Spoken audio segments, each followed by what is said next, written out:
இன்றே டவுன்லோட் செய்து உங்கள் ஃபேவரட் ஷோக்களை என்ஜாய் பண்ணுங்க. வயசாயிடுச்சு, பேசினா கேட்டுட்டு கம்முன்னு போயிடுவாங்கன்னு நினைச்சிட்டீங்களா? அவங்களுக்கு நாங்க இருக்கோம். என்ன பேசணுமோ எங்க கிட்ட பேசுங்க. அதுக்கு தான் நாங்க 4 பேரும் வந்திருக்கோம்.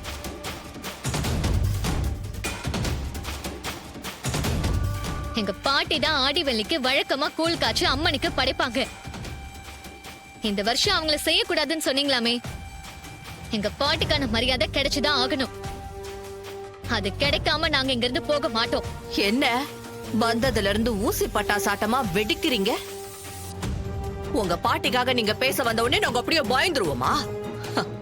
உங்க பாட்டிக்குன்னு யாருமே இல்ல, அனாதை மாதிரி தான் இருக்காங்கன்னு சொன்னேன். அதன உண்மை. அதுல உங்களுக்கு ஏதாவது சந்தேகம் இருக்கா? ஏன் நாங்க இருக்கிறது உங்க கண்ணுக்கு தெரியலையா? தெரியுதுமா, தெரியுது. என் கண்ணு ஒண்ணு நொல்ல கண்ணு கிடையாது. நீ எப்பவும் உன் பாட்டியோட தான் இருப்பியா? ஏன் எதுக்கு கேக்குறீங்க? வெளியூர் போயிருக்கிற உன் அம்மா திரும்பி வந்துட்டா நீ இங்கேயே இருப்பியா, இல்ல பாட்டியை விட்டுட்டு போயிடுவியா? இங்க பாருங்க, அதெல்லாம் உங்களுக்கு தேவையில்லாத வேலை. நாங்க பக்கத்து ஊர்ல இருந்தா இவங்க எங்க பாட்டி இல்லைன்னு ஆயிடுமா? இல்ல நாங்க தான் பேத்தி இல்லைன்னு ஆயிடுமா? சும்மா வாதத்துக்கு பேசலாம். ஆனா உன் பாட்டி தனி மரம் தான்.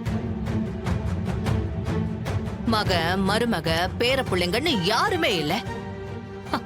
அவங்கள எப்படிப்பா நாங்க குடும்பம்னு ஏத்துக்கிறது?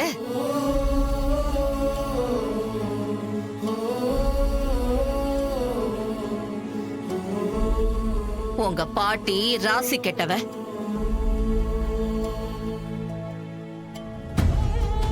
குடும்பத்தோட வாழ்றதுக்கான யோகியத்தை அவளுக்கு கிடையாது.